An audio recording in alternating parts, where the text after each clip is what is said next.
কি নাম বললাম? দাউদ নবী আল্লাহর ইবাদতের জন্য একটা মসজিদের ভিত গেড়েছিলেন। ভিত গাড়ার পরে আল্লাহ বলেন, আজরাইল আমার পয়গম্বর দাউদরে উঠিয়ে নিয়ে আয়, ওর দিয়ে মসজিদের বাকি কাজ করাবো না। আজরাইল এসে চাবি মোড়া দিল। দাউদ নবী মারা গেলেন। ওনার 12 জন মতান্তরে 13 জন পুত্র সন্তান ছিল দাউদ নবীর। কোনো বর্ণনা এসেছে 11, কোনো বর্ণনা এসেছে 13। তো যাই হোক, 11 মতান্তরে 13টা ছেলে ছিল।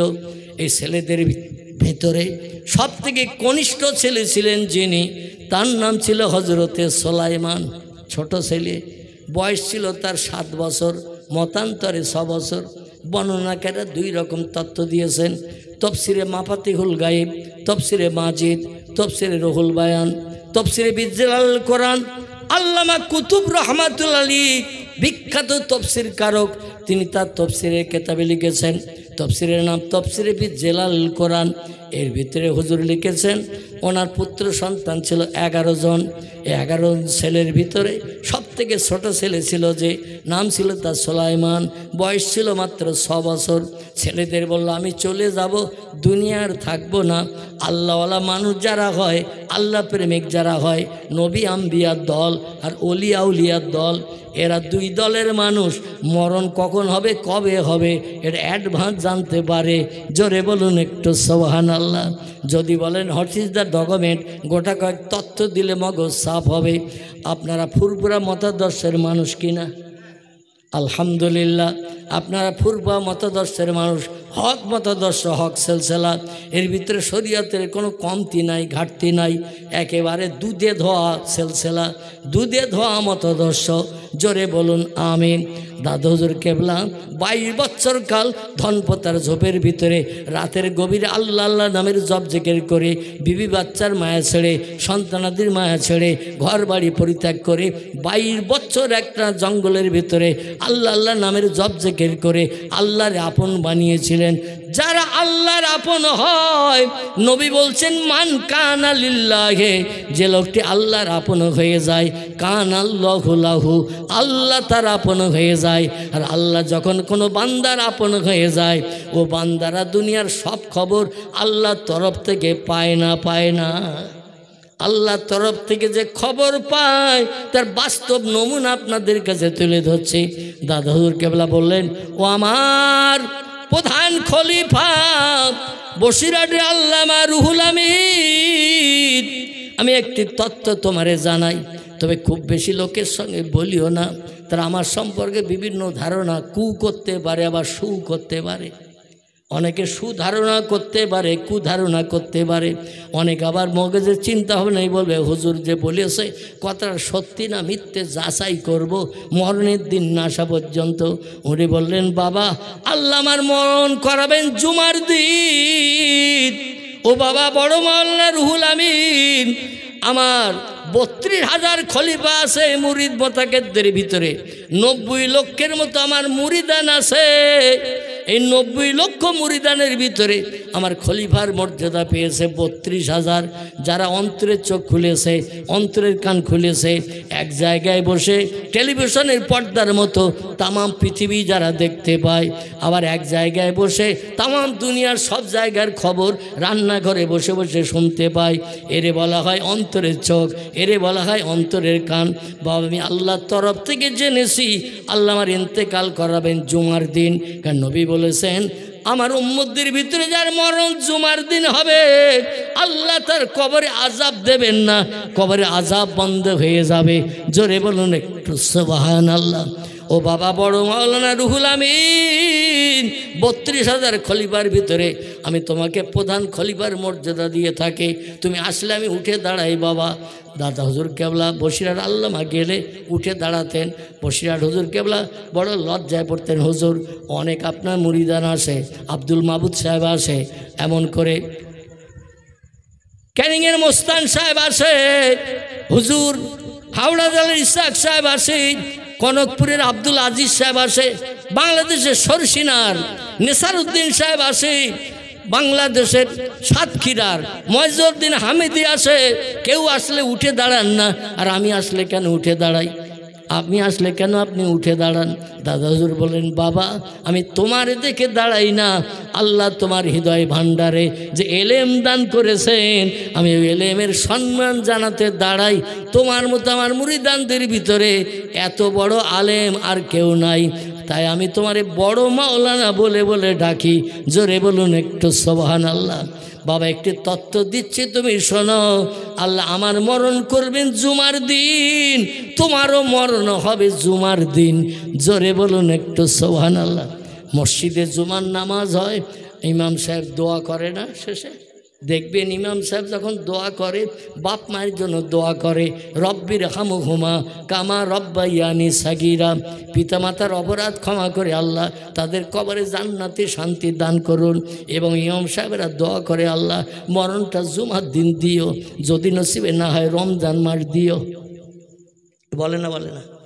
আমি আবার একটু বাড়তি জুড়ে বলি, যখন দোয়া করি বলি, আল্লাহ জুমার দিন যদি মরণ নসিবে না হয়, রমজান মাস যদি নসিবে না হয়, রমজানের রাত দিন যদি নসিবে না হয়, অন্তত আপনার নবীর ইন্তেকালের দিন সোমবার আমাদের যেন বঞ্চিত করবেন না।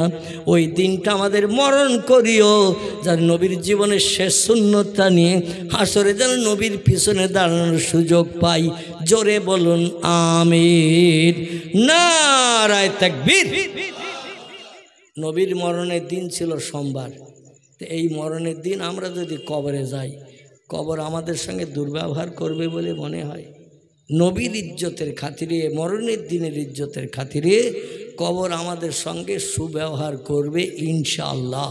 কামনা করবেন আল্লাহ যেন মঙ্গলবার, বুধবার বা শনিবার, রবিবার এই রকম দিন যেন মরণ না করেন। যারা যে কামনা করে আল্লাহ সেই কামনা বাস্তবে রূপদান করেন। বাংলা 1347 সাল, খুব ভালো করে শোনেন, বাংলা 1347 সাল চৈত্র মাসের 3 তারিখ শুক্রবার দাদা হুজুরের মৃত্যুদিন। বাংলা 1347 সাল চৈত্র মাসের 3 তারিখ শুক্রবার দাদা হুজুরের মৃত্যুদিন। কবরস্থ হয়েছিলেন শনিবারের দিন আসরবাদ। আল্লামা রুহুল আমিনের মৃত্যুদিন আমার ভাইরা বাংলা 1352 সাল কার্তিক মাসের 16 তারিখ, বারটি ছিল জুমার দিন। জোরে বলুন একটু সুবহানাল্লাহ। আর আমরা হাজার আল্লাহর কাছে দোয়া দাবি করি, আমাদের মরণ বুধবার ছাড়া হয় না, আমাদের মরণ শনিবার ছাড়া হয় না, আমাদের মরণ রবিবার ছাড়া হয় না। আসলে তাদের কথার আমাদের কথা কি এক? নবী বলছেন, যে লোকটি আল্লাহর আপন হয় আল্লাহ তার আপন হয়ে যায়। আর আল্লাহ যখন কোনো বান্দা বান্দির আপন হয়ে যায়, ওই বান্দার ভবিষ্যৎ জীবনটা সুখময় হয়, কোনো চিন্তা তার থাকে না। প্রত্যেকটি সৃষ্টির মরণ হবে একবার। কবার? দুনিয়ায় যত সৃষ্টি আছে, তফসিরে মাফাতিহুল গাইব, তফসিরে মাজিদ, তফসিরে রুহুল বায়ান, তফসিরে মাওজুহুল কোরআন, তফসিরে বায়ানুল কোরআন, তফসিরে বাইজাবি, তফসিরে কাশাফ, তফসিরে বি জালালুল কোরআন, তফসিরে মারিফুল কোরআন, বিখ্যাত বিখ্যাত তফসিরের কিতাবে লেখকেরা লিপিবদ্ধ করেছেন। প্রত্যেকটি সৃষ্টির মরণ হবে একবার। সেই মরণটা হলো এই দুনিয়ার মরণ।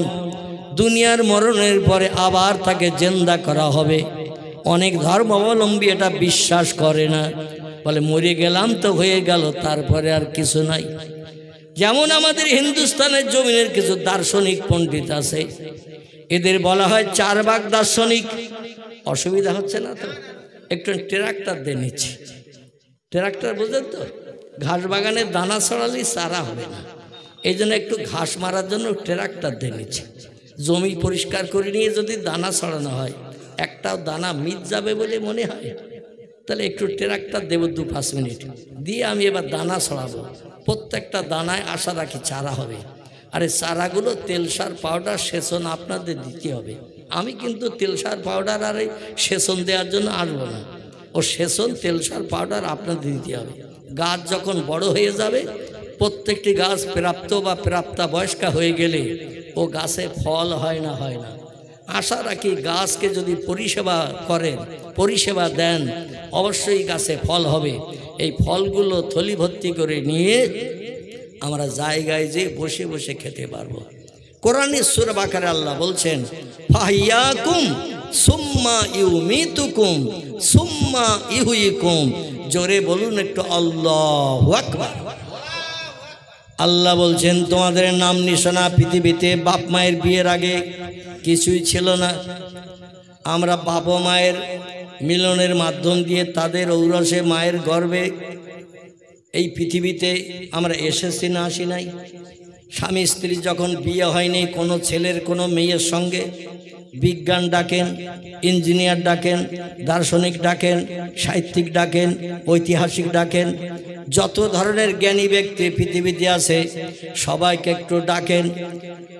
বিশ্ববিখ্যাত বিজ্ঞান রুশোকে ডাকেন, প্লেটোকে ডাকেন, হেগেলকে ডাকেন, ক্যানকে ডাকেন, ভাওয়ালকে ডাকেন, জার্নালকে ডাকেন, মিলিকে ডাকেন, Thomas Carlyle, William Moore, Edward Gibbon, Goethe, Isaac Newton, Galileo, এরা বড় বড় বিজ্ঞান।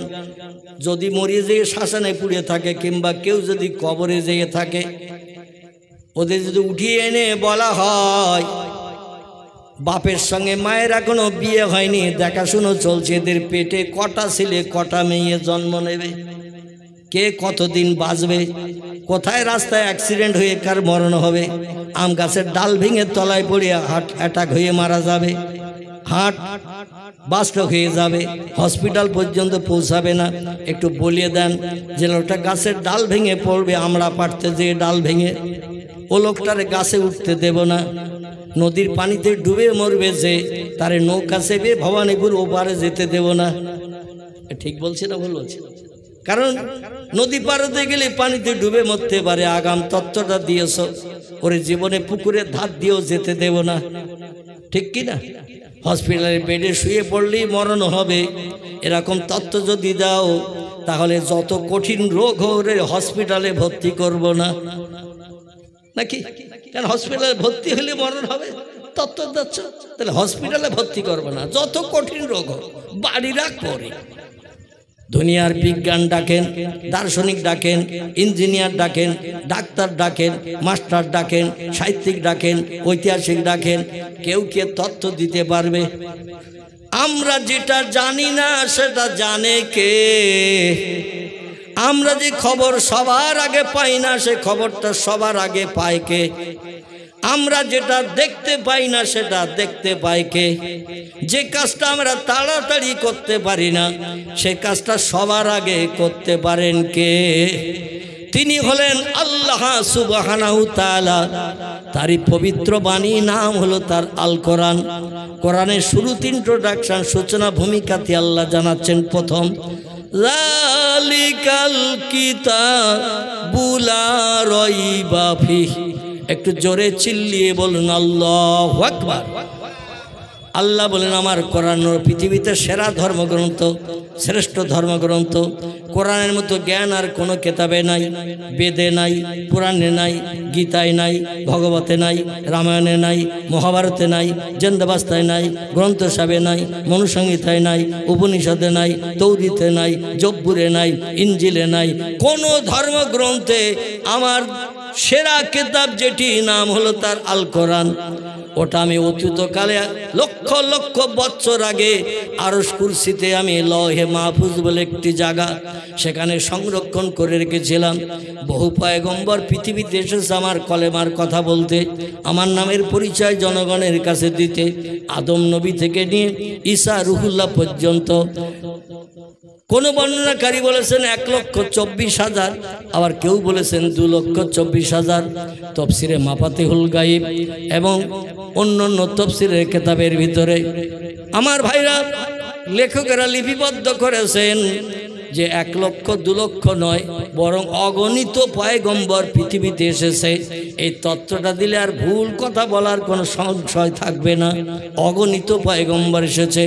টোটাল কোরআনের ভিতরে আল্লাহ পাক 27 জন পয়গম্বরের নাম কোট করেছেন। এই যে অগণিত লক্ষ লক্ষ পয়গম্বর এসেছেন এক আল্লাহর কথা বলতে। প্রত্যেকটি পয়গম্বর পৃথিবীতে যখন নবুয়ত পেয়েছেন তারা বলেছেন লা ইলাহা, একটু জোরে বলেন ইল্লাল্লাহ। প্রত্যেকটি পয়গম্বরের মুখের ভাষা ছিল এইটা, লা ইলাহা ইল্লাল্লাহ। তারপরে যিনি যে সময় পয়গম্বর হয়েছেন তার নামটা ইল্লাল্লাহর পরে জুড়ে দিয়েছেন। আদম সফিউল্লাহ, নূহ নবী আল্লাহ, ইব্রাহিম খলিলুল্লাহ, ইসমাইল জবিহুল্লাহ, মুসা কালিমুল্লাহ, এমন করে ঈসা রুহুল্লাহ, মুহাম্মদ রাসূলুল্লাহ। যখন যিনি পয়গম্বর হয়েছেন ওই ইল্লাল্লাহর পরে তার নামটা জুড়ে দিয়েছেন কলেমায়। কিন্তু লা ইলাহা ইল্লাল্লাহ প্রত্যেকটি পয়গম্বরের মুখে উচ্চারিত হয়েছে। আল্লাহ বললেন, শোনো, যত পয়গম্বর এসেছে আমার পরিচয় মানুষের কাছে প্রথম দিয়েছে, তারপরে তাদের আমি জনগণের কল্যাণকামী নেতা করে বানিয়েছি বলে তারা তাদের নামটা আমার নামের সঙ্গে জুড়ে দিয়েছেন। তবে আমার নামের সঙ্গে জড়া একটি নাম যেটা উম্মতে মুহাম্মাদের জন্য আমি সিলেক্ট করে রেখেছিলাম, সেটি হলো লা ইলাহা ইল্লাল্লাহু মুহাম্মাদুর রাসূলুল্লাহ।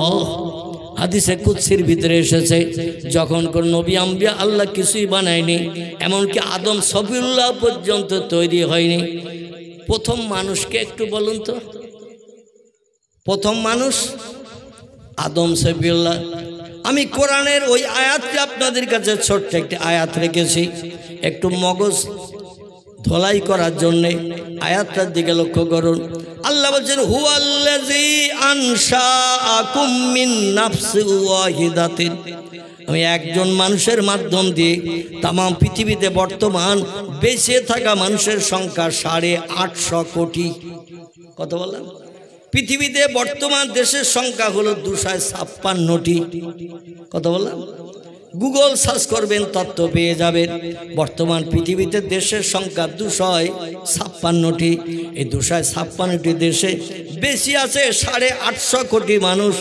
পৃথিবীর প্রত্যেকটি দেশের ভোটার লিস্ট দেখে দেখে জনসংখ্যা গণনা করে তথ্য দিয়েছে প্রযুক্তিবিদেরা। 850 কোটি মানুষ দুনিয়ায় বেশি আছে। যারা এই তথ্যটা দিল আমাদেরকে একটু জানার ইচ্ছা হয় না, মরিয়ে গেছে কত লোক, একটু বলে যাও চাচা, কি জানার ইচ্ছা হয় না? হয় না? বেশি আছে 850 কোটি, শুনলাম খুশি হলাম। 256টা দেশে, এই 256 দেশে মরিয়ে গেছে কতজন, একটু বলি দিয়ে যাও। আচ্ছা, ওদের জবান এতেকাপের নিয়ত করে নেবে কিনা? এতেকাপ বোঝেন তো নাকি? কি মাসে হয় ও এতেকাপ? রমজান মাসে হয়। রমজানের শেষ দশকে দেখবেন সলিমউদ্দিন চাচা, আব্দুল করিম দাদা, আব্দুর রহমান ভাই মসজিদের কোণে বালিশ টালিশ নিয়ে বসে যায়, ঠিক কি না? কেউ যদি এসে বলে চাচা আসরের আজান হয়েছে, চাচা বলবে না কি? হ্যাঁ, যদি বলে ওর এতেকাপ থাকবে। দুনিয়ার বিজ্ঞানীদের ডেকে যদি বলেন পৃথিবীতে মারা গেছে কতজন, ওরা এতেকাপে নিয়ত করবে না? করবে না? কিংবা লজ্জিত হয়ে মাথা নিচু করে চলে যাবে না? যাবে না? আমরা যেটা জানি না সেটা জানে কে? আল্লাহ নখদর্পণে করে রেখে দিয়েছেন কত মানুষ মারা গেছেন, কত মানুষ বেঁচে আছে, আগামীতে আবার মায়ের উদর থেকে কত মানুষ জন্ম নেবে কিয়ামত পর্যন্ত, সব আল্লাহর জানা আছে না নাই? এই জন্য কোরআন এসেছে, ও দুনিয়ার মানুষ তোমরা শোনো, আল্লাহু আলিমুন বিজাতিস সুদূর। তোমাদের অন্তরের ভিতরে গোপন যে চিন্তা ভাবনা করো, দুনিয়ার কেউ জানে না, কেউ বোঝে না। মনে মনে চিন্তা করছো বারান্দায় বসে কার পুকুরে মাছ ধরতে যাবো রাত 1:30টার সময়, কার গাছের ফল পাড়তে যাবো রাত 2টোর সময়, কোন বিধবার দরজার কড়া নাড়া দেবো পাড়ার মানুষ ঘুমিয়ে পড়লে রাত 2:45-টের সময়। দুনিয়ার কেউ জানে না, এটা জানে কে? আচ্ছা, আমরা যখন ঘুমিয়ে থাকি কেউ যদি কোনো কাজ করে আমরা কি সেটা দেখতে পাই? আল্লাহ বলছেন, আমি এমন একজন আল্লাহ, লা তাখুযুহু সিনাতুন ওয়ালা নাউম। জোরে বলুন আল্লাহু আকবার। আল্লাহ বলছেন, জীবনে আমার কোনোদিন ঘুম লাগে না তোমাদের মতো, আর ইচ্ছা করো কোনোদিন আমি ঘুমাই না। প্রতিদিন 24 ঘন্টায় আমি জাগরিত থাকি। আমার সাদের বান্দাদের কার কখন প্রয়োজন হয় আমারে ডেকে সাহায্য চাওয়ার জন্য। আর আমি কোনো মানুষের মতো যদি ঘুমিয়ে থাকি, ডাকও শুনতে পাবো না, সাহায্য করতে পারবো না, তাহলে আমার স্রষ্টা হওয়া সাধে না, সাধে না। এই জন্য আমি 24 ঘন্টা দৈনন্দিন জেগে থাকি। কোনোদিন আমি আল্লাহ একটু তন্দ্রায় পর্যন্ত যাই না। চিল্লাই বলুন সুবহানাল্লাহ। আচ্ছা, আল্লাহ খায় তো নাকি? হ্যাঁ, আমার আল্লাহ বলছেন লা তাকুল, আমি এমন একজন তোমাদের প্রভু স্রষ্টা, আমি কোনোদিন কিছু খাই না, আমি পেশাবও করি না, পায়খানাও করি না, কিন্তু আমি বেঁচে থাকি কোটি কোটি বছর ধরে। আমি অতীতে ছিলাম, বর্তমানে আছি এবং ভবিষ্যতেও না মারা যাবে। বিজ্ঞানীরা বর্তমান প্রযুক্তির যুগের বলছে আল্লাহ যদি এই দুনিয়া বানিয়ে থাকে তাহলে পৃথিবীর বয়স 1.5 লক্ষ বছর হয়ে গেছে। এক একজন বিজ্ঞান এক একটা জিনিস নিয়ে মেশিনে ফেলে রিসার্চ করে তথ্য দিচ্ছে। কেউ বলেছিল পৃথিবীর বয়স 10,000 বছর, কেউ বলেছেন 15,000, কেউ বলেছেন 30,000, কেউ বলেছেন 50,000। জাপানের জঙ্গল থেকে ডাইনোসরের একটি হাড়হাড্ডি নিয়ে রিসার্চ করে বলছেন এই ডাইনোসর নামক এই যে জন্তুটির হাড়হাড্ডি পাওয়া গেছে। মেশিনে ফেলে রিসার্চ করে দেখছি 1 লক্ষ বছর আগে দুনিয়ায় বেঁচে ছিল। বিজ্ঞানীরা বলছে 1.5 লক্ষ বছরের বেশি পৃথিবীর বয়স। আর আল্লাহ যদি এই পৃথিবী বানিয়ে থাকে, না জানি আল্লাহ সলিমউদ্দিন চাচা আব্দুল করিম দাদার থেকে আরো কত বেশি বুড়ো হয়ে গেছে। আর চাচা দাদারা বুড়ো হয়ে যায়, খালি খালি হাঁটতে পারে না, লাঠি ধরে চলতে হয়। আবার দাঁতও পড়ে যায়, চোখের পাওয়ার লেস হয়ে যায়, শক্তি কম হয়ে যায়। আল্লাহ না জানি কত দুর্বল হয়ে গেছে। আর আমরা বিজ্ঞানীরা প্রযুক্তি যুগে হাজারো যন্ত্রমেশিন পাতি মেশিন বানিয়ে মানুষের মুখে শুধু হাসি আর হাসি ফুটাচ্ছি। আল্লাহর থেকে আমাদের ক্ষমতা বেশি। একটু জোরে বলেন, আরো জোরে বলেন। বলছে আল্লাহ বুড়ো হয়ে গেছে, বুড়ো হয়ে গেলে ক্ষমতা কম হয়ে যায়, এই জন্য আল্লাহর ক্ষমতা এখন কম, আমরা বিজ্ঞানীরা আমাদের ক্ষমতা বেশি। আচ্ছা, আল্লাহ কি কোনোদিন বুড়ো টুড়ো হবে বলে মনে হয়? তিনি বলছেন আল্লাহু হাইয়ুন কাইয়ুম, আমি অতীতে যেমন ছিলাম বর্তমানে তেমন আছি, ভবিষ্যতেও তেমন থাকবো, আমার কোনো পরিবর্তন হবে না। তোদের পরিবর্তন হবে, কারণ যত সৃষ্টি পৃথিবীতে বাস করে অধিকাংশ সৃষ্টি সব খায়, বিশ্রামের জন্য ঘুমায়, পেশাব করে, পায়খানা করে। আমি ওই সমস্ত জিনিস থেকে বিরত, এই জন্য আমার চেহারার পরিবর্তন হবে না। আর যারা খায়, ঘুমায়, পেশাব পায়খানা করে ওদের পরিবর্তন হবে না, ওদের পরিবর্তন হবে, আমার কোনো পরিবর্তন নাই। জোরে বলুন একটু সুবহানাল্লাহ। সেই আল্লাহ বলছেন যালিকাল কিতাবু লা রাইবা ফি, আমার আসমানি সেরা কিতাব 104খানা কিতাব আল্লাহ পয়গম্বরদের মাধ্যম দিয়ে পৃথিবীর মানুষকে হেদায়েতের জন্য দুনিয়ায় পাঠিয়েছিলেন জিবরিল আমিন দ্বারা। কার দ্বারা বললাম? জিবরিল আমিন দ্বারা 104খানা কিতাব আল্লাহ পৃথিবীতে পাঠিয়েছেন। এই 104খানা কিতাবের ভিতরে সেরা কিতাবের নাম আল কোরআন, সেটা আমাদেরই ধর্মগ্রন্থ। তাহলে আমরা সৌভাগ্যবান না দুর্ভাগ্যবান? সৌভাগ্যবান। এমন কিতাব আল্লাহ পাঠিয়েছেন যে কিতাবের শুরুতে ইন্ট্রোডাকশন, সূচনা ভূমিকাতে আল্লাহ জানাচ্ছেন আমার এই কিতাবের ভিতরে যত বিষয়ের তথ্য ভরা রয়েছে, যত নবী আম্বিয়ার কথা বলা হয়েছে, অতীতকালের যত খবর দেয়া হয়েছে, ভবিষ্যৎকালে যত খবর দেয়া হয়েছে, লা রাইবা ফি, একটা তথ্যের ভিতরে শস্য দানা পরিমাণ শস্য বা সন্দেহ নাই, মিথ্যা নাই, ভুল নাই। এই কথাটা আগে বিশ্বাস করো, তারপরে আমার কোরআন পড়তে থাকো। যে তথ্যগুলো পাবে, অজানা তথ্যগুলো মগজ ঘুলে যাবে, কিন্তু অবিশ্বাস করো না, অবিশ্বাস করলে কাফের হয়ে যাবে। আর কাফেরের ঠিকানা হলো জাহান্নাম। আমি আল্লাহ বানিয়ে রেখেছি একটা জ্বলন্ত অগ্নিকুণ্ড বানিয়ে রেখেছি, সেখানে কোটি কোটি বছর ধরে জ্বলতে হবে। লা ইয়ামুতু ওয়ালা ইউখরিজ ফিহা, আল্লাহ বলছেন মরণ সেখানে হবে না। কোনো বন্দেশে তোমারে বাইরে বার করে দুপাশ 5 দিনের জন্য স্বস্তি দিতে পারবে না। কোরআন বলছে কুল্লামা নুদিজাত জুলুদুহুম বাদদালনাহুম জুলুদান গায়রাহা লিয়াযুকুল আযাব। জোরে বলুন আল্লাহু আকবার। আল্লাহ বলছেন যারা অপরাধী সাব্যস্ত হবে, মদ খাবে, সুদের ব্যবসা করবে, সিনেমা যাত্রায় যাবে, অবৈধ মেয়েদিনে গার্ডেনে বসে ফুচকা খাবে, বাদাম ভাজা খাবে, রাতের বেলা চরিত্র নষ্ট করে ঘরে ফিরবে, বিধবার দরজার কড়া নাড়া দেবে, জীবন যৌবনে ক্ষুধানিবৃত্তি করবে, মানুষের প্রাণ নাশ করে বিবি বাচ্চাদের বিধবা এতিম বানিয়ে দেবে, গরিব এতিমের হক ফাঁকি দিয়ে খাবে, এদের ঠিকানা হবে জাহান্নাম। আর জাহান্নাম এমন একটা জায়গা, কুল্লামা নুদিজাত জুলুদুহুম, এদের গায়ের গোশত চামড়াগুলো জাহান্নামের আগুনে পুড়িয়ে পুড়িয়ে কয়লার মতো ঝরিয়ে ফেলা হবে।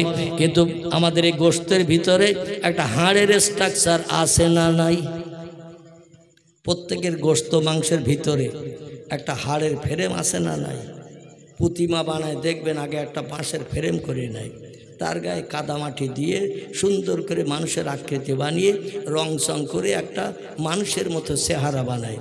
ঠাকুর দেখতে যেমন একটা মানুষও তেমন। তবে একটা জিনিস ওই ঠাকুরের ভিতরে নাই, যেটার নাম হলো প্রাণ। চোখ আছে, নাক আছে, কান আছে, মুখ আছে, পা আছে, সব কিছু আছে, কিন্তু ওর দেহের ভিতরে প্রাণ নাই। এই প্রাণ নাই, তারই কারণে সে অচল হয়ে যেখানে রাখে সেখানে থাকে। ঠিক বললাম না ভুল? আর আমাদের দেহের ভিতরে প্রাণ আছে, এই জন্য আমরা যখন তখন যেখানে ইচ্ছা সেখানে যেতে পারি, যেখানে ইচ্ছা যে আমরা খাবার খেতে পারি, যেখানে ইচ্ছা মনের শখ মেটাতে পারি। তাদের প্রাণ নাই, কিন্তু দেখতে অবয়ব মানুষের মতো। ঠিক কিনা আমার ভাইরা? আল্লাহ বলছেন ও মানুষ, তোমরা যারা মারা যাবে, মরণের পরে আপনজন কবরে তোমাদের কবরস্থ করবে। হাড় হাড্ডি রগরেশা পুছে গলে কবরে যায়। অনেক কবর উলে গলে গেছে, দেখলে বোঝো শুধু হাড়গুলো রয়েছে, গোশত পোস্ত নাই। যে কবরগুলো ভেঙে চুরি গেছে, গর্ত হয়ে গেছে, সেখানে মানুষের গোশত পোস্ত কিছুই থাকে না। আল্লাহ বলছেন ইন্নামা আমরুহু ইজা আরাদা শাইয়ান আইয়াকুলা লাহু কুন ফায়াকুন। জোরে বলুন একটু আমিন। আল্লাহ বলছেন আমি আল্লাহ যখন কোনো বিষয় কোনো হুকুম করি, এজা আরাদা শাইয়ান, কোনো কিছু তৈরি করার পরিকল্পনা ইচ্ছা প্রকাশ করি, আইয়াকুলা লাহু, আমার জবান দিয়ে শুধু একটু বলি কুন হ ভাইয়া কুন, সঙ্গে সঙ্গে সেটা হয়ে যায়। আমার কোনো কিছু বানাতেই তৈরি করতে 1 সেকেন্ডের জায়গায় 2 সেকেন্ড সময় কোনোদিন লাগেনি, এবং ভবিষ্যতও লাগবে না। কারণ আমি আল্লাহ বর্তমান ভবিষ্যৎ অতীতকাল যা কিছু কাল আছে, সব কালে একই পাওয়ারে অধিষ্ঠিত আছি এবং থাকবো। জোরে বলুন একটু সুবহানাল্লাহ। তোমাদের কবরে রাখা হচ্ছে, গোশত পোস্ত পচে যাচ্ছে, পোকা খেয়ে নিচ্ছে। আমি আল্লাহ শুধু কোন বলবো, আবার তুমি পূর্বের মতো মানুষ হয়ে যাবে। কারণ কোরআনের প্রথম সূরাটির নাম হলো সূরাতুল বাকারা। সেই সূরা বাকারায় আল্লাহ পাক জানিয়ে দিচ্ছেন স্বামী স্ত্রীর মিলন হলো, বিয়ের পরে স্বামী স্ত্রীর মিলন হলো, জীবন যৌবনে ক্ষুধানিবৃত্তি হলো, মায়ের এমের ভিতরে একটা বাচ্চা এসে গেল। 9 মাস 10 দিন পরে ওই বাচ্চাটা দুনিয়ার মুখ দেখলো। আর দুনিয়ায় এসে তোমরা মনে করছো ধরারে সরা পেয়ে গেছি, আর বোধহয় কোথাও যেতে হবে না, এই দুনিয়ায় চিরস্থায়ী বাস করব। আল্লাহ বলছেন শোনো, এই দুনিয়া চিরস্থায়ী বসবাসের জায়গা নয়। সুম্মা ইউমিতুকুম, তোমাদের এই দুনিয়ার মোহমায়া পরিত্যাগ করানো হবে মৃত্যু দিয়ে। মারা গেলে মানুষ 3টি ভাগে বিভক্ত হয়। অবাক বললাম, মারা গেলে মানুষ 3টি ভাগে বিভক্ত হয়। একদল মারা গেলে কবরে যায়, মুসলিম কবরে যায়, খ্রিস্টান কবরে যায়, ইহুদিরা কবরে যায়। একদল হিন্দু জৈন শিখ সম্প্রদায়, মারা গেলে শ্মশানের চিতায় পুড়িয়ে ছাই বানানো হয়। আর একদল আছে তাদের কবরও দেয়া হয় না, শ্মশানও পড়ানো হয় না। এরা হলো পারসিক অগ্নি উপাসক, আগুন পূজা করে যারা, এদের বলা হয় পারসিক। এরা মারা গেলে দেখবেন কোমরে দড়ি বেঁধে বাঁশে করে বেঁধে নিয়ে বিভিন্ন ফাঁকা জায়গায় মাঠে ফেলে রেখে আসে। শিয়াল কুকুর যার যতটা খাবার খেয়ে নিয়ে কমপ্লিট করে দেয়। মরা মানুষ ফেলে রেখে আসে, কবরও দেয় না, শাসনও পোড়ায় না। এই তিনটি ভাগে বিভক্ত করা হয়। আল্লাহ বলছেন যেখানেই রাখুক, জীবজন্তু পাখি পক্ষী তোমাদের খেলে নিল, কবরে রাখলো, পচে গেলে তোমরা গেলে, শ্মশানে পোড়ালো, ছাই হয়ে গেলে। কিন্তু আমি একজন পাওয়ারফুল আল্লাহ বলছেন সুম্মা ইহুইকুম, এই বিশ্বাসটা স্থাপন করে হৃদয়ে, তোমাদের আবার কিন্তু জিন্দা করব। পারবে বলে মনে হয় আল্লাহ? হ্যাঁ, আলহামদুলিল্লাহ। মাঝে মাঝে মনে মনে ধারণা হয় মরি পচে গেলাম, আগুনে পুড়ে ছাই হয়ে গেলাম, কাল বৈশাখীর ঝড় হলো, ছাইগুলো ঝড়ে উড়ে যে পুকুর পুষ্করিণী খালে নদীতে পড়ে গেল, পানির সঙ্গে মিশে তলায় চলে গেল। আল্লাহ আবার কি করে জিন্দা করবে? আল্লাহ বলছেন আমি শুধু বলবো কুন, সঙ্গে সঙ্গে ফায়াকুন, তুমি হয়ে যাবে। আমি তোমারে যেমন বানিয়েছি, পচা এক ফোঁটা দুর্গন্ধ পচা পানির মাধ্যম দিয়ে, যারে বীর্য পানি বলা হয়, এই বীর্য পানির মাধ্যম দিয়ে মায়ের রেহেমের থলিতে তোমার সুন্দর বডি যেমন বানিয়েছে, এটা পূর্বে ছিল এমন করে পিতার ঔরসের পচা বীর্য পানি। তাই যে যদি বানাতে পারি কবরের পচা মাটি দিয়ে, শ্মশানের পোড়া ছাই দিয়ে, পাখি পক্ষুলের পেটের ভিতরেও যদি তুমি চলে যাও, আমি সেখান থেকে তোমারে জিন্দা করে বার করতে পারি। জোরে বলুন একটু সুবহানাল্লাহ। আল্লাহ তারপরে বলছেন সুম্মা ইলাইহি তুরজাউন, ওই যে কবরে যাওয়ার পরে, শ্মশানে পড়ার পরে তোমাদের জিন্দা করব। কোরআনে আর কোথাও বলা হয়নি সুম্মা ইউমিতুকুম, কবরে জিন্দার পরে আবার প্রশ্ন টশ্ন করার পরে আবার তোমাদের মরণ হবে, এমন কথা টোটাল কোরআনে কোনো জায়গায় বলা হয়নি। ওই জিন্দা মানে জিন্দা। আল্লাহ বলছেন সুম্মা ইলাইহি তুরজাউন, জিন্দাবস্থায় কবরে থাকবে, জিন্দাবস্থায় শ্মশানে পড়া ছাইয়ের ভিতরে থাকবে। পৃথিবীর মানুষের বাবার ক্ষমতা হবে না তোমাদের দেখতে, আমি আল্লাহ আমার কুদরতি চোখে সেটা দেখতে পাই। আবার প্রত্যেককে আমি জিন্দা করব। কত মানুষ জন্ম নিয়েছে, কত মানুষ মারা গেছে, কত মানুষ আগামীতে মায়ের উদর থেকে জন্ম নেবে, সব খবর আমার কাছে নখদর্পণে আছে। সবাইকে আবার জিন্দা করব এবং জিন্দা করে হাজির করব ইয়াউমাল কিয়ামাত, হাসরের মাঠে। জোরে বলুন একটু আমিন। ইজা তাকুমুস সাত, হাদিস শরীফে পয়গম্বর বলছেন যেদিন কিয়ামত সংঘটিত হবে, দুনিয়া যেদিন ধ্বংস হবে, সেদিন আল্লাহর পয়গম্বর বলছেন এজা তুলিয়ে শামসে মাগরিবেহা, যেদিন দেখবে গাছের মাথা দিয়ে ডগমগ করে পশ্চিম দিক থেকে সূর্য উদয় হচ্ছে। এখন সূর্য ওঠে কোন দিকে? কোন দিকে? পূর্ব দিকে ওঠে, ডোবে কোন দিকে? কোন দিকে? পশ্চিম দিকে ডোবে। বিজ্ঞান ডাকেন, দর্শন ডাকেন, ইঞ্জিনিয়ার ডাকেন, ডাক্তার ডাকেন, মাস্টার ডাকেন, ভূতত্ত্ববিদ ডাকেন, ঐতিহাসিক ডাকেন, সাহিত্যিক ডাকেন, ডেকে বলেন সূর্যটা একটু পশ্চিম দিক থেকে তুলে দাও, পূব দিকে ডুবিয়ে দাও, দক্ষিণ দিকে তুলে দাও, উত্তরে ডুবিয়ে দাও, উত্তরে তুলে দাও, দক্ষিণে ডুবিয়ে দাও। দুনিয়ার কোনো বিজ্ঞান, দর্শন, ইঞ্জিনিয়ার, ডাক্তার, মাস্টার দায়িত্ব নেবে? পৃথিবীর মানুষের জ্ঞান যেখানে শেষ, আল্লাহর জ্ঞান সেখান থেকে শুরু। জোরে বলুন সুবহান। বিজ্ঞানী যদি বলা হয় চাঁদ কোথায়, তোমরা বলেছ মহাশূন্যে চাঁদ রয়েছে 2,32,000 মাইল দূর। তোমরা রিসার্চ করে তথ্য দিয়েছ সূর্য রয়েছে 9,30,00,000 মাইল দূর। কিন্তু সূর্যটা কোথায় আছে বলো? বিজ্ঞান এক কথায় ফেল হয়ে গেছে কোরআনের তত্ত্বের সঙ্গে মিল ঘটাতে।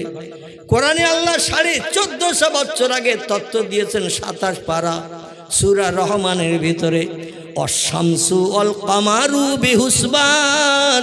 জোরে বলুন একটু আল্লাহু আকবার। আল্লাহ বলছেন চন্দ্র আর সূর্য হলো ঘূর্ণায়মান। পৃথিবীর বিজ্ঞানীরা সব দেশের ভূগোল বইতে লিখেছে পৃথিবীর লাট্টুর মতো ঘুরছে, চন্দ্র সূর্য স্থির। আর আল্লাহ 1450 বছর আগে লিখে দিয়েছেন কোরআনে সূরা রহমান 27 পারা, অশামসু আল কামারু বিহুসবান।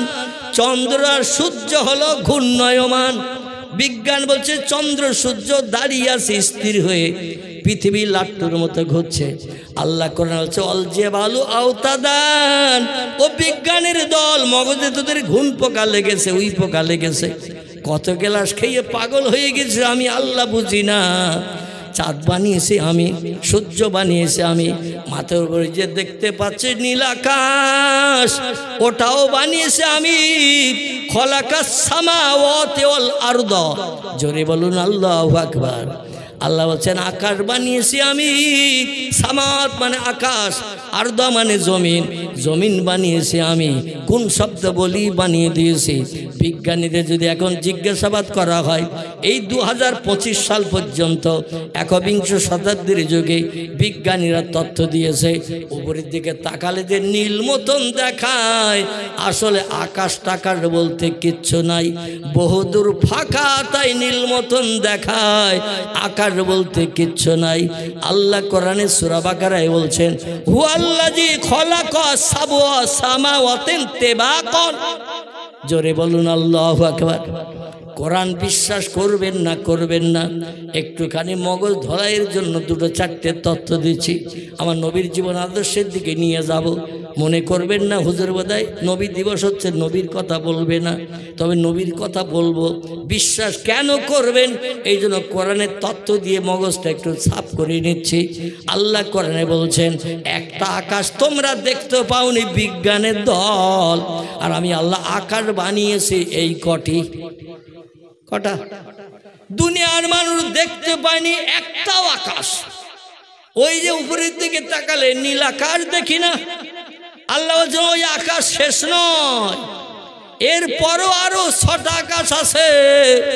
তথ্য দিয়েছেন তিনি, জন্মের দিন থেকে নিয়ে মরণের দিন পর্যন্ত একটা মিথ্যা কথা বলেননি যিনি, নাম কি বলুন তো তার? আলহামদুলিল্লাহ।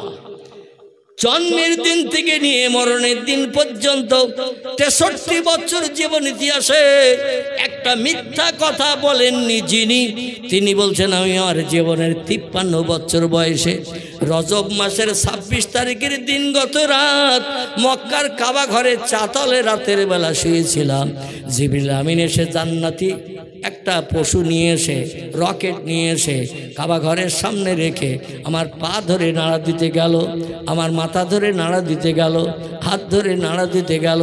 এখন আমি রসুল মক্কাবাসীদের পাথরকে অত্যাচার উৎপীড়ন নির্যাতন খেয়ে আমার দেহটা সব ক্ষতবিক্ষত হয়ে দগদগে খাওয়া হয়েছিল। কোথায় জিবরিল টিপে ধরে নাড়া দেবে, আহা ও শব্দ উচ্চারণ করলে জিবরিল ব্যথা পাবে, কষ্ট পাবে, আর আমি পয়গম্বর কষ্ট পেলে আল্লাহ কষ্ট পাবে না? পাবে না। হাদিসে কুদসির ভিতরে এসেছে আল্লাহর পয়গম্বর বলছেন লাউলাকা লামা খলাকতুল আফলাক। ও আমার উম্মত মণ্ডলীরা, বিশ্ববাসীরা শোনো, আল্লাহ যখন কোনো কিছুই বানায়নি, আমি মুহাম্মদ রাসূলুল্লাহ আমার নূরকে প্রথম বানিয়েছিলেন।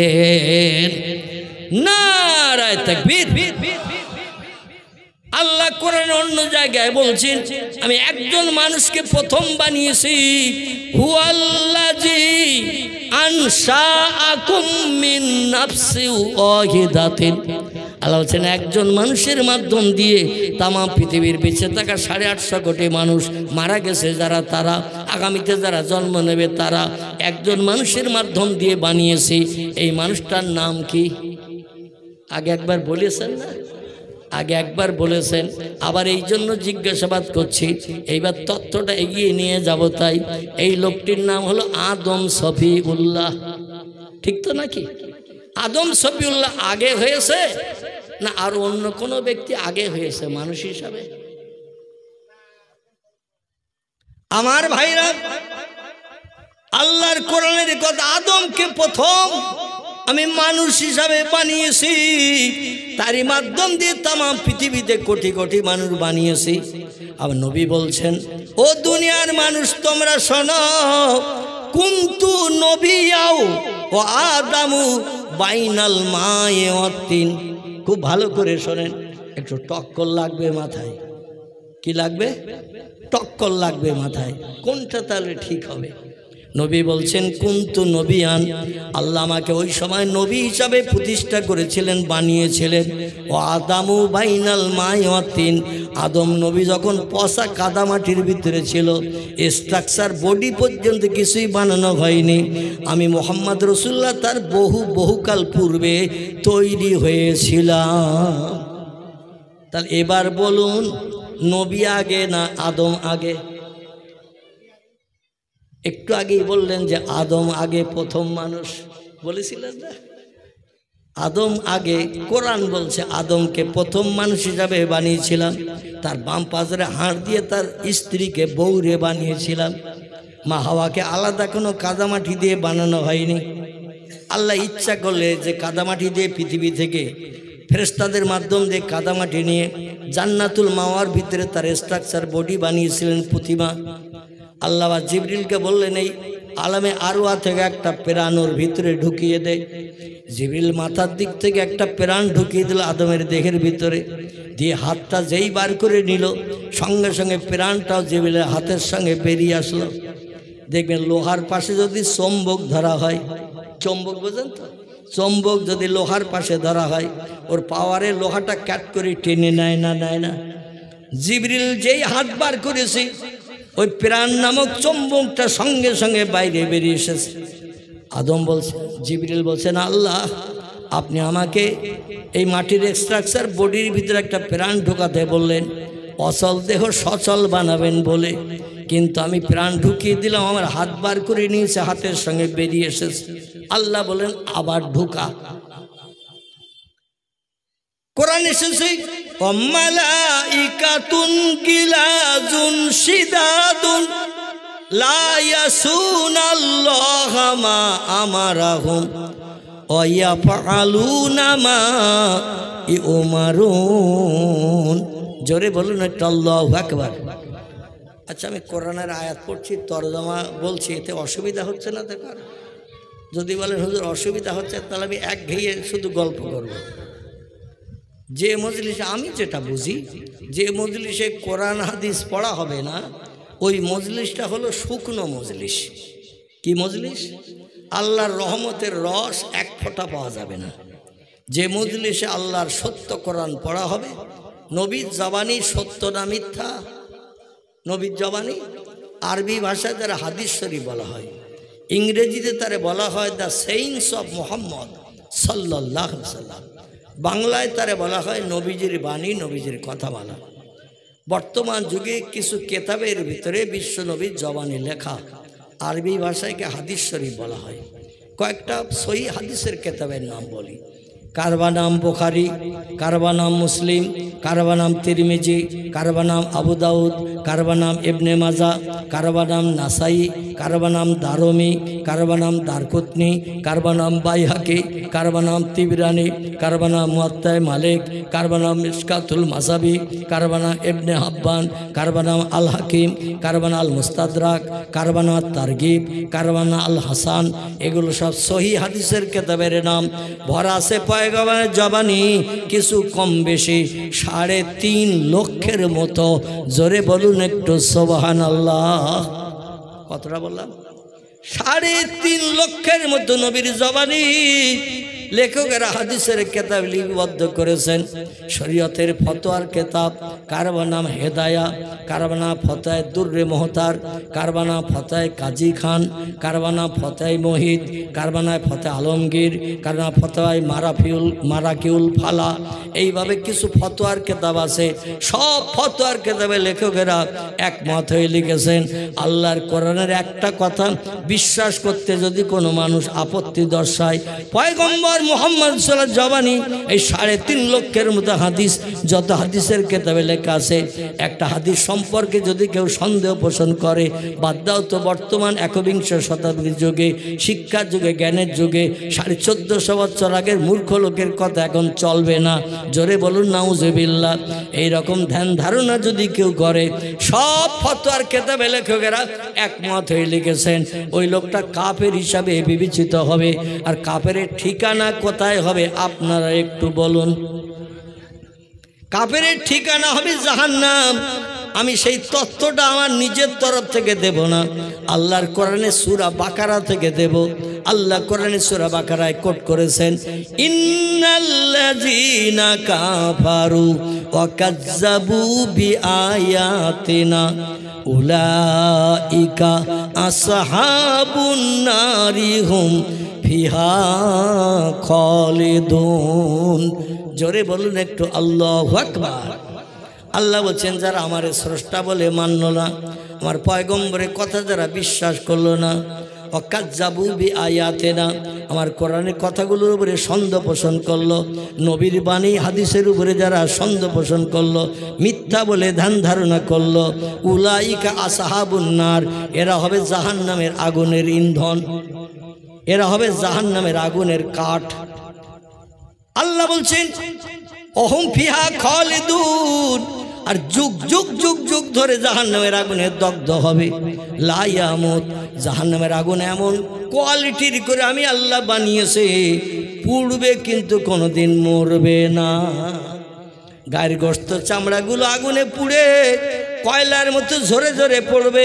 আল্লাহ বলছেন বাদদালনাহুম জুলুদান গায়রাহা, আবার আমার হুকুমে নতুন নতুন গোশত চামড়া তাদের গায়ে আবার তৈরি হয়ে যাবে। লেয়া জুকুল আজাব, আর নতুন নতুন আজাবের শাস্তি উপভোগ করতে থাকবে। লাইয়ামুতু আলাইকুম ফিহা, মরণ কোনদিন আগুনে পুড়ে হবে না, কোনো বন্দেশে বাইরে বার করে দেবে না, যুগ যুগ ধরে দগ্ধ হতে হবে। জান্নাতীরা যেমন যুগ যুগ ধরে জান্নাতে সুখ ভোগ করবে, জান্নাতে কোনোদিন মরণ হবে না। জাহান্নামেও যারা পুড়বে এদের কোনোদিন মরণ হবে না। আচ্ছা, মরণ যখন হবে না, তাহলে জান্নাতে যাওয়া ভালো না জাহান্নামে পড়া ভালো? জান্নাতে যাওয়া ভালো। এই জন্য জান্নাতে যে সুখ ভোগ করার জন্য পয়গম্বর মুহাম্মদ রাসূলুল্লাহ পৃথিবীতে সেরা মানুষ এই পৃথিবীতে এসেছিলেন। আমি যে তত্ত্বটি দিচ্ছিলাম, আসুন এবার সেদিকে একটু এগিয়ে যাই, ইনশাল্লাহ মগজ সাফ হবে, একটু প্রাণ ভরে উচ্চ রবে সেই নবীর মহব্বতে দরুদ শরীফ। আল্লাহুম্মা সাল্লি আলা মাওলানা মুহাম্মদ ওয়া আলা আলে মাওলানা।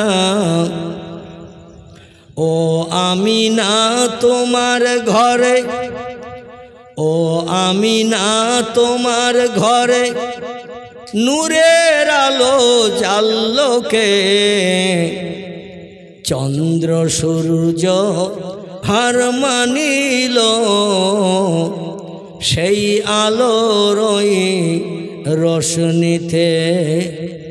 চন্দ্র সূর্য যে আলোতে, চন্দ্র সূর্য যে আলোতে হার মানিয়া গেল, সেই নবীরই মোহাব্বতে দরুদ মোমিন পড়ো। আল্লাহুম্মা, প্রাণ খুলে মোহাব্বতে পড়ো, সাইয়্যিদিনা মাওলানা ও আলা আলে সাইয়্যিদিনা। খোঁজ করিয়া আসলো তারা, খোঁজ করিয়া আসলো তারা তোমার কুটুরির সম্মুখে। নবী পাকের নূরের ঝলক লাগলো তাদের চক্ষুতে।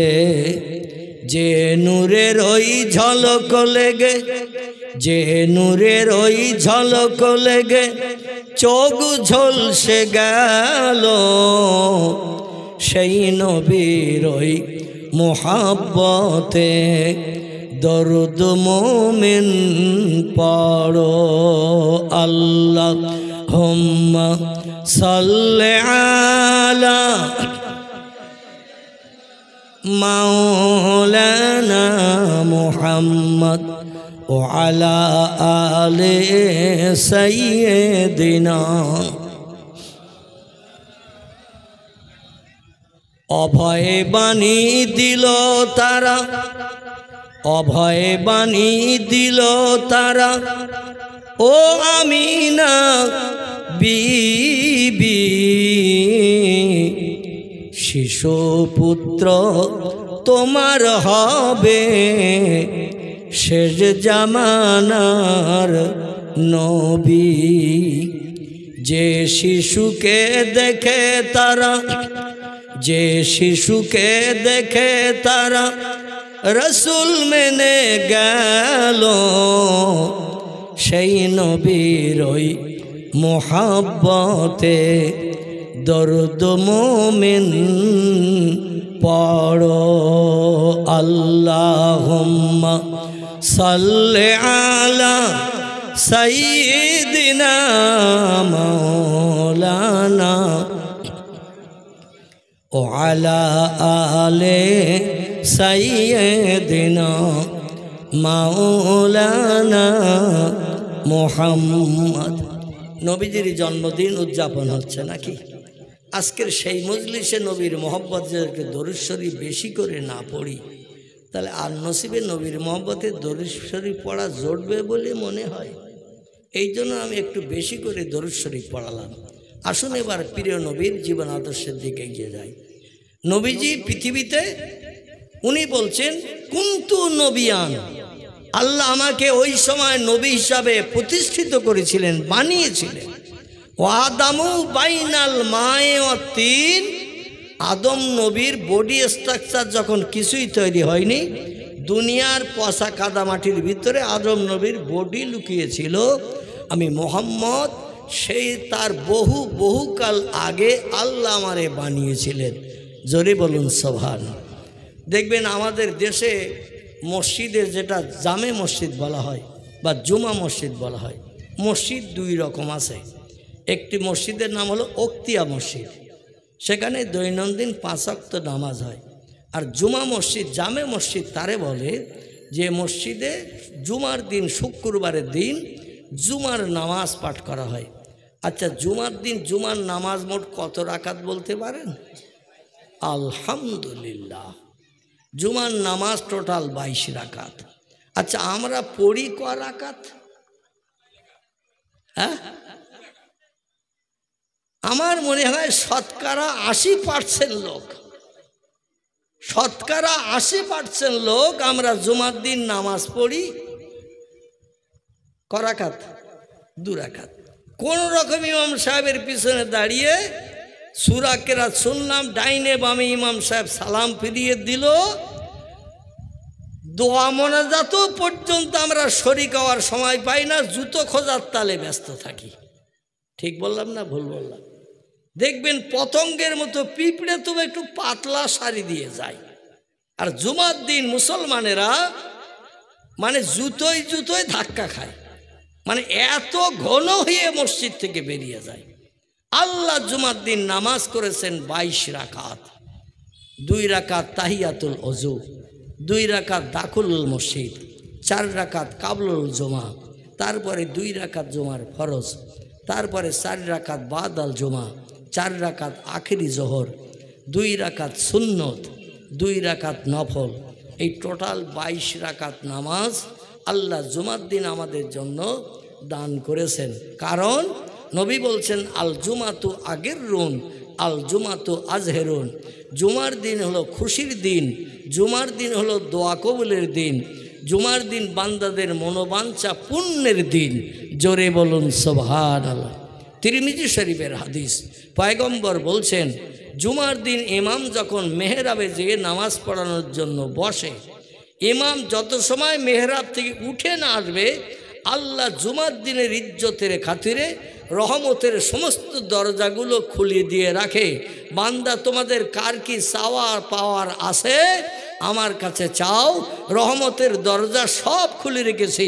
আর জুমার দিনের ওসিলা করি, কারণ আমি পৃথিবী বানিয়েছিলাম জুমার দিন, পৃথিবীতে প্রথম আলো দিয়েছিলাম জুমার দিন, পৃথিবীতে প্রথম মানুষ আদমকে পাঠিয়েছিলাম জুমার দিন। জোরে বলুন সুবহানাল্লাহ। আদমের মরণের দিনও জুমার দিন। জোরে বলুন একটু সুবহানাল্লাহ। আবার দুনিয়া যেদিন ধ্বংস করব সেদিনও হবে জুমার দিন। বিজ্ঞানীদের জিজ্ঞাসা করেন পৃথিবী কোন দিন ধ্বংস হবে। গত 2012 সালে আমাদের দেশের বিজ্ঞানীরা বলেছিল 2012 সালের কত তারিখ, সম্ভবত এপ্রিল মাসের কত তারিখ দুনিয়া ধ্বংস হবে। এইরকম একটা তত্ত্ব দিয়ে মানুষ দুশ্চিন্তায় পড়ে গিয়েছিল, খাওয়া ঘুম উঠে গিয়েছিল। দিনের দিন দেখা গেল একটু ঝোড়ো হাওয়া পর্যন্ত হয়নি। পৃথিবী শান্ত সাবলীল ছিল, কোনো অসুবিধা বোঝা যায়নি। মানুষ রিসার্চ করে গবেষণাকে যে তথ্য দেয় অধিকাংশ তথ্য মিথ্যা হয়। আচ্ছা, পয়গম্বর একটা তথ্য মিথ্যা আজ পর্যন্ত 1450 বছর হয়ে গেছে, কেউ কি প্রমাণ করে দেখাতে পেরেছে? নবী 1450 বছর আগে বলেছে দুনিয়া যেদিন ধ্বংস হবে সেদিন আরবি নববর্ষ মহরম মাস, বাংলায় যেমন 12টা মাস, ইংরেজিতেও তেমন 12টা মাস, আরবিতেও তেমন 12টা মাস। বাংলায় বৈশাখ মাস থেকে শুরু, চৈত্র মাস শেষ, ইংরেজি জানুয়ারি মাস থেকে শুরু, ডিসেম্বর শেষ, আরবিতে মহরম শুরু আর জিলহজ মাস হলো শেষ। আল্লাহ নবী বলছেন নববর্ষ প্রথম মাস, শুরু হবে নববর্ষ মহরম। এই মহরম মাসের 10 তারিখ একদিন জুমার দিন হবে, শুক্রবারের দিন হবে, যেদিন দোয়া কবুলের দিন, বান্দাদের পাপ মোচনের দিন, আল্লাহ পাক বান্দার মুখে হাসি ফোটানোর দিন বানিয়েছেন। ওই দিনটা আবার দুনিয়া ধ্বংসের দিন বানাবেন। তবে এজা তুলিয়ে শামসে মাগরিবেহা, সেদিন সূর্য পূর্ব দিক থেকে উদয় হবে না, সেদিন সূর্য পশ্চিম দিক থেকে ভোরবেলা ডগমগ করে গাছের মাথা দিয়ে উঠতে থাকবে। এখন একটা সূর্য উদয় হলে ডুবতে ক ঘন্টা লাগে? সূর্য সকালবেলা ভোরবেলা যখন ওঠে ফজরের নামাজের পরে, ফজরের নামাজ শেষ হয়ে যাওয়ার টাইম শেষ হওয়ার 10-20 মিনিট পরই দেখবেন সূর্য উদয় হয়। ঠিক বলা না ভুল বলা? এই 10-20 মিনিট পরে সূর্যোদয় হলো, সূর্য উঠে গেল, দিনের আলো বেরিয়ে গেল, ডুবতে সময় লাগে কত ঘন্টা? কত ঘন্টা? 12 ঘন্টা। এটা কিন্তু সঠিক নয়, কারণ শীতকালে দেখবেন দিন ছোট, 5টায় সন্ধ্যে হয়, গরমকালে আবার 6:30টায় সন্ধ্যে হয়। ঠিক বললাম ভুল বলা? গরমকালে দিন একটু বড় হয়, তখন 13-13.5 ঘন্টা হয়ে যায় দিন। শীতকালে দিন ছোট হয়, সূর্য উঠতে উঠতে বেলা 10টা বেজে যায়, সন্ধ্যা 5টা বাজার আগে দেখবেন সন্ধ্যা সূর্য ডুবে যায়। এই জন্য মোটামুটি 11 কিংবা 10.5 ঘন্টা থেকে 12। আবার মাঝে মাঝে গরমকালে দেখবেন বৈশাখ জ্যৈষ্ঠ মাসে, আষাঢ় মাসে 12.5-13 ঘন্টা পরে সূর্য ডোবে। ঠিক না? যাই হোক, 24 ঘন্টা দিন রাত আমরা একটা দিন গুনি। রাত যদি বেশি হয় দিন তখন কম হয়, দিন যদি বেশি হয় রাত তখন কম হয়। টোটাল 12 ঘন্টা ধরে 24 ঘন্টা দিন রাত গুনি। আল্লাহ নবী বলছেন যেদিন পশ্চিম দিক থেকে সূর্যোদয় হবে, এই সূর্য পূর্ব দিকে ডুবতে যেতে ক ঘন্টা লাগবে? 12-13 ঘন্টায় সূর্য ডুবে যায়, পূর্ব দিকে উদয় হয়ে। নবী বলছেন শোনো, আমি সেদিনের তথ্য দিলাম, এ পৃথিবীর মানুষ শোনো, বিজ্ঞানের ঠাকুরদাদার বাপও যদি শ্মশান থেকে উঠে আসে, কবর থেকে উঠে আসে, তথ্য দিতে পারবে না। ইন্নামা বুইস্তু মুআল্লিমান, আল্লাহ পাক আমাকে তাম বিশ্ববাসীর শিক্ষক করে, টিচার করে, প্রফেসর করে, অধ্যাপক অধ্যক্ষ করে পৃথিবীতে আমারে পাঠিয়ে দিয়েছেন। আমার মতো জ্ঞান অতীতে কারো ছিল না, বর্তমানে নাই, ভবিষ্যতেও হবে না। আমি হলাম পৃথিবীর সেরা জ্ঞানী। সেই সেরা জ্ঞানী ব্যক্তি তত্ত্ব দিচ্ছে, শোনো, 50 আলফাসানা মিম্মা তুইদ্দুন মিম্মা তাউদ্দুন। আল্লাহ নবী বলছেন শোনো, একটা দিন সেদিন হবে পশ্চিম দিক থেকে সূর্যোদয় হবে, আর ডুবে যে সন্ধ্যা হতে সময় লাগবে 50,000 বৎসরের সমান। কতটা বললাম? 50,000 বছর গণনা করলে যতদিন হয় এই রকম ভাবে গুনতে থাকবে, রাতের নাম নিশানা পাবে না, শুধু দিন আর দিন, দিন আর দিন চলবে। সূর্য সেদিন পিঁপড়ের মতো, কচ্ছপের মতো আস্তে আস্তে যাবে। এখন সূর্য দ্রুত চলে, কিন্তু সেদিন সূর্য আস্তে আস্তে যাবে, উদয় হয়ে ডুবতে সময় লাগবে 50,000 বছরের লম্বা দিন। আর আল্লাহ পাক বলছেন সুম্মা ইলাইহি তুরজাউন, তোমাদের সবাইকে সেদিন কবর থেকে, শ্মশান থেকে কোন শব্দ ব্যবহার করে আমি উঠাবো? আমি আল্লাহ যেমন মারতে পারি, আমি আল্লাহ আবার জিন্দা করতেও পারি। আমি পাওয়ারফুল স্রষ্টা, আমার ক্ষমতার সঙ্গে পাল্লা দিয়ে কিয়ামত পর্যন্ত কেউ জয়ী হতে অতীতে পারেনি এবং ভবিষ্যতেও পারবে না। জোরে বলুন একটু আমিন। সবাইকে সেদিন হাজির করব, এক জায়গায় হাজির করব। আগে যারা মারা গেছে, বর্তমান যারা মরছে, ভবিষ্যতে যারা মায়ের উদর থেকে জন্ম নেবে, সব মানুষকে এক জায়গায় যদি আল্লাহ করেন, মাঠটা ছোট লাগবে তো নাকি? একটা ছোট মাঠ লাগবে তো নাকি? আগে যারা মারা গেছেন, বর্তমানে যারা মরছেন, ভবিষ্যতে যারা জন্ম নেবে আবার মরবে, সব মানুষকে যদি একটা মাঠে আল্লাহ হাজির করেন, মাঠটা একটু ছোট মাঠ লাগবে তো নাকি? পয়গম্বর মুহাম্মদ রাসূলুল্লাহ বলছেন সিরিয়া দেশে একটি জায়গা আছে, জায়গাটির নাম হলো প্যালেস্টাইন। কি নাম বললাম? এই সিরিয়া দেশের প্যালেস্টাইন নামক জায়গায় পৃথিবীর একটি পুরানো মসজিদ দাঁড়িয়ে আছে। মসজিদটির নাম হলো বাইতুল মুকাদ্দাস। কি নাম বললাম? যারে আরবি ভাষা কোরআনের 15 পারা সূরাতে, 15 পারা শুরুতে আল্লাহ নামকরণ করেছেন মসজিদুল আকসা। কি নাম বললাম? সুবহানাল্লাযী আসরা বিআবদিহি লাইলাম মিনাল মসজিদিল হারামে ইলাল মসজিদিল আকসা। জোরে বলুন সুবহান। কোরআনের ভাষায় তার নাম হলো মসজিদুল আকসা। আমরা বলি মসজিদটির নাম বাইতুল মুকাদ্দাস। নবী বলেছেন, তাই আমরা বলি। এই মসজিদটা 3টি গম্বুজ বিশিষ্ট। কটি বললাম? 3টি গম্বুজ বিশিষ্ট। মসজিদের ভিত গেড়েছিলেন একজন পয়গম্বর, নাম ছিল তার হযরতে দাউদ আলাইহিস সালাম।